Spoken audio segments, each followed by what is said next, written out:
Part 4. Remember this place? This month I've been remembering things about this place, Dad.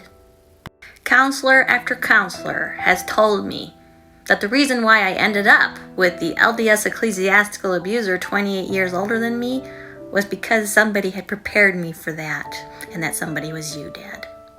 And just like with the doctor, where I only remember little weird things and I can't quite put it all together, I've been remembering little weird things this month. 2 times while watching 2 seasons of the show Unforgotten, I bawled and bawled and bawled because I was triggered to remember things I'd forgotten. But there are some things I haven't forgotten, like the 2nd floor of this place and what happened there.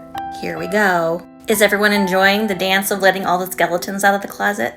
One of my younger sisters was forced by the purity culture of the Mormon faith to get married because she was pregnant. And they put her and her first husband into that apartment above the shoe store. And that is where my sister was violently, horribly, evilly sexually assaulted, worse than anything I've ever experienced. The jackass almost killed her. And in the course of time, with everything that passed, somehow my sister had her daughter ripped from her arms and adopted by my mom and dad. She may have forgiven them, but I haven't. I know what went down with the courts and the lawyers in that little town. I know that it helped me during my divorce, but it didn't help my sister to keep her child. Kind of helps when your dad is a social worker and knows all the judges and lawyers. But had his own balls in a jar and controlled by his wife. She wanted that baby and she got it. You know, I thought it had started and ended in this house, Dad. When I woke up on my 16th birthday and you were laying on top of me, smothering me. Sweet 16 and never been kissed? Or something weird that I can't quite put together that happened because you were angry at me for mourning the death of your own dad? Something violent in my room, which I can't quite remember.